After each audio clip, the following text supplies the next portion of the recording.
sejam muito bem-vindos à segunda edição do nosso IMGA Podcast. O meu nome é Rui Machado, diretor de investimentos da IM Gestão de Ativos.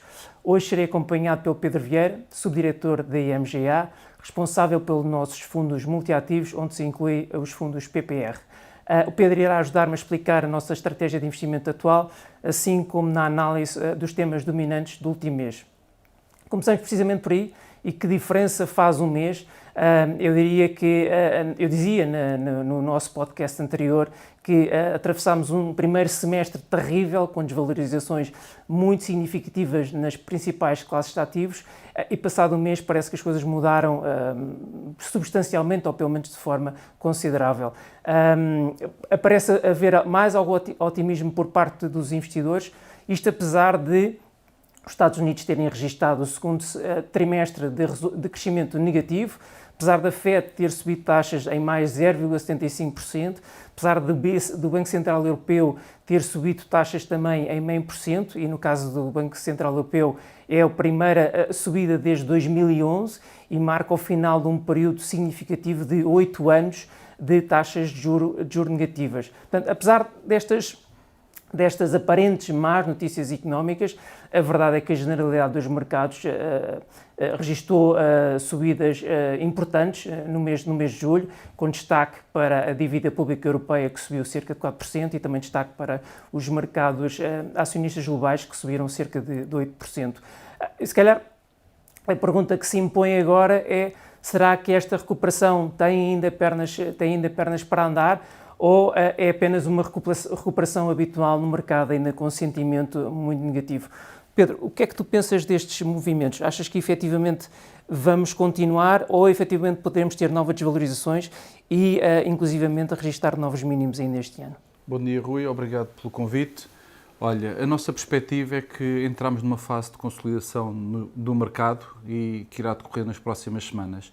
Tivemos no primeiro semestre quedas bastante expressivas. Isto foi um mercado aqui a ajustar-se a uma nova realidade, uma realidade de taxas de juros mais altas, uma realidade de crescimento mais fraco.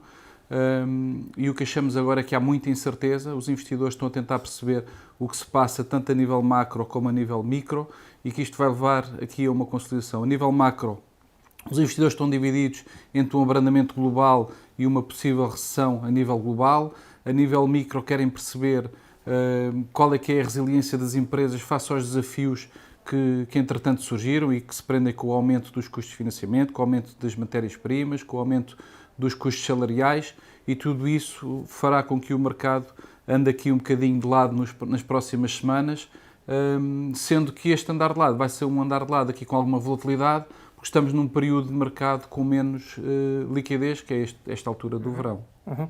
E olhando para os indicadores económicos divulgados recentemente, e nem sequer vamos entrar na discussão se os Estados Unidos estão em recessão efetiva ou não, porque é uma discussão que poderia demorar horas e, portanto, não vamos entrar nessa discussão, mas parece evidente que há um claro abrandamento da principal economia mundial.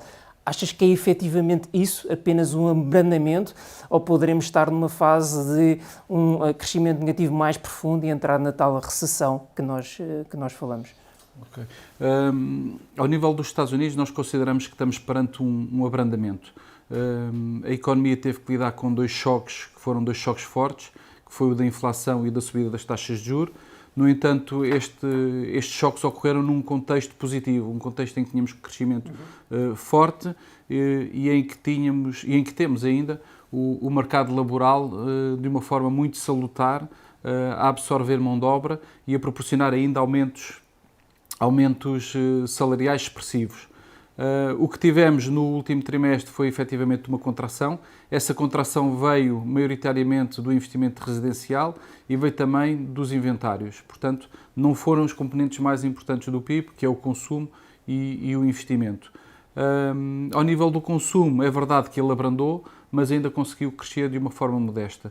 E a nossa visão é que, se o consumo e o investimento permanecerem resilientes e tivermos aqui a Reserva Federal a pausar a subida das taxas de juros mais lá à frente, nomeadamente porque a inflação começa a abrandar ou até mesmo a retroceder, a nossa perspectiva é que isto seja só um abrandamento e não uma recessão. Já agora, do lado da inflação, deixa-me só referir que há sinais positivos, nomeadamente o retrocesso do preço de algumas matérias-primas, com exceção do gás natural. E por outro lado temos também as cadeias de abastecimento cujos problemas começam a ser resolvidos, e isto são sinais positivos que podem eventualmente favorecer a atuação da Reserva Federal. Sim, isso em relação aos Estados Unidos. Em relação às restantes economias mundiais, achas que podemos aplicar aquela famosa frase que quando os Estados Unidos espirram, o resto do mundo constipa-se, ou poderemos estar a ver as restantes economias a funcionar em velocidades diferentes? Neste momento temos efetivamente velocidades diferentes. Na zona euro tivemos a divulgação do PIB a semana passada, surpreendeu pela positiva, mas ainda não temos o detalhe dos números, efetivamente. Os riscos de recessão para nós são superiores, uma vez que temos a situação da Rússia e que, se a tensão escalar, podemos ter aqui problemas ao nível da energia que podem levar a economia da zona euro a uma recessão. Por outro lado, temos a China, cujo target de crescimento de 5,5% para este ano já foi abandonado pelas autoridades chinesas. Tivemos um primeiro semestre fraco, também impactado pela política de Covid-0, e o que se espera é que haja aqui uma aceleração agora do crescimento na segunda metade do ano. Por outro lado, temos os temas do imobiliário na China, mas as próprias autoridades estão a tomar medidas de forma a minimizar os impactos que este tema tem ao nível do crescimento. Portanto, temos aqui três dinâmicas diferentes entre os Estados Unidos, a zona euro e a China, e acho que tudo junto vamos ter aqui, a nível global, um abrandamento e não uma recessão. Saindo um bocadinho do cenário macro, entrando mais no cenário micro e na época de resultados que agora ainda continua, mas enfim, já foram divulgadas alguns resultados importantes. As expectativas eram más, vaticinava-se uma época sombria de resultados em que as revisões, não só os resultados esperados, que deveriam ser mais fracos, mas esperavam-se uma revisão em baixa das expectativas, e aparentemente a realidade está a ser diferente, ou seja, não estamos com um cenário tão sombrio quanto se esperava. Como é que ilações é que tu tiras destes resultados até agora, e até que forma é que isso pode implicar depois um bocadinho a nossa visão mais para a frente? Ao nível da época da apresentação dos resultados, como disseste, as expectativas não eram muito elevadas. De qualquer forma, os resultados têm sido positivos, têm estado a surpreender pela positiva, com cerca de metade das empresas já a ter reportado, tanto nos Estados Unidos como na Europa.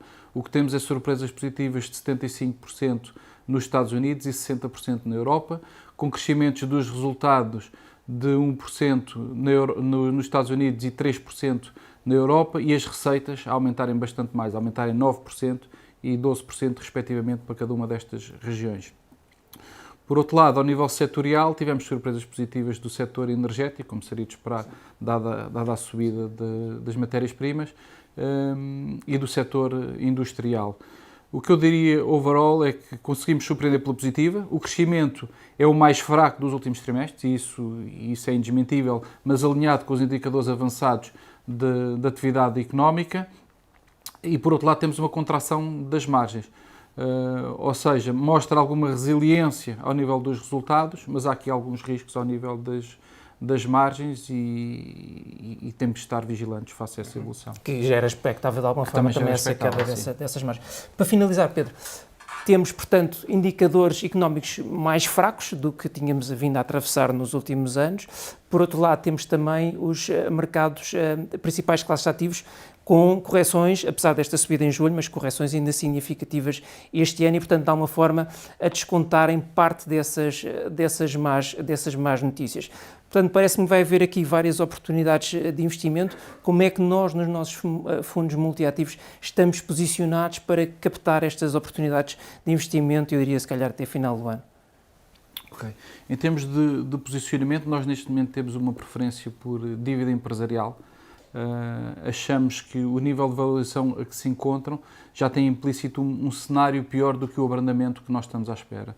Portanto, um cenário em que os incumprimentos e os downgrades vão ser superiores àquilo que nós esperamos. Portanto, estamos bastante construtivos nessa classe de ativos. Depois, ao nível de taxas de juros, as taxas de juros caíram muito nas últimas semanas. Esperamos aqui alguma reversão deste movimento. Portanto, temos alguma proteção ao nível da taxa de juros, e estamos mais defensivos ao nível da classe de governos.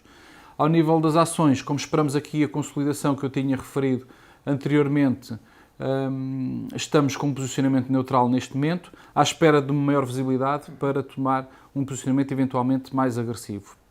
E ao nível dos alternativos, continuamos positivos, uma vez que são fundos diferenciados que nos apresentam binómios de retorno e de risco diferentes do que conseguimos nas outras classes de ativos e que fazem sentido para os nossos portfólios multiativos. Muito bem. Pedro, obrigado. Resta-me também agradecer a todos os que nos acompanharam e se estiverem interessados em conhecer mais, subscrevam e deixem as vossas sugestões nas nossas redes sociais em @IMGestãodeAtivos. Até breve.